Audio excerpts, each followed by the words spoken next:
At least 28% of learners from grade 1 to 9 and who are in boarding primary schools will be forced to transition to day schools after government abolishes the boarding system come next year.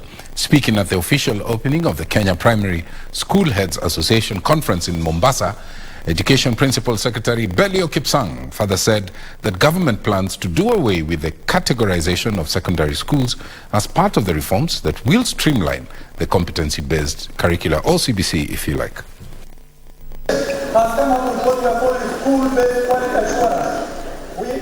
As the schools prepare for the first term in January 2023, head teachers in Mombasa are worried over the cost implications of transition, even as the government plans to employ 30,000 additional teachers to manage CBC. I assure you, sir, that the commission, as I am here, the entire system is in place, and by the close of the next 2 weeks, we will have advertised those posts, because we have to align with the directive of the president.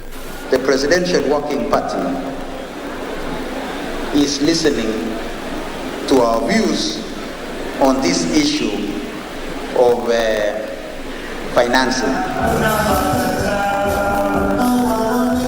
As he officially opened the 18th annual KBC conference that is currently underway in Mombasa, Education PS Belio Kipsang affirmed the government's willingness to support the CBC as it undertakes drastic reforms.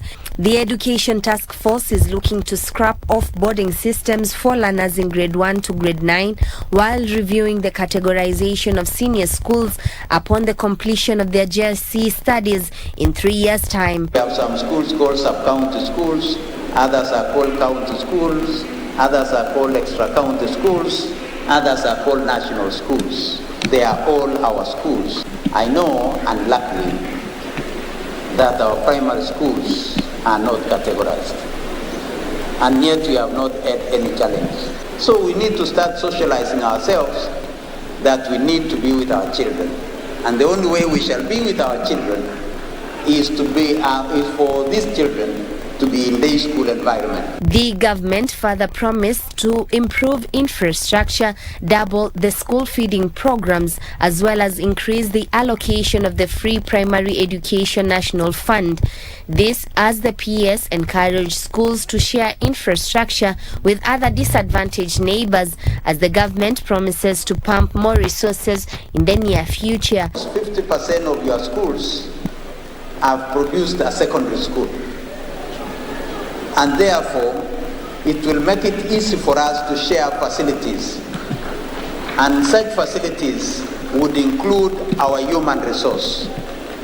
But the most critical facility is that we shall be socializing our children to basic science, and therefore we shall require to share some of our laboratories.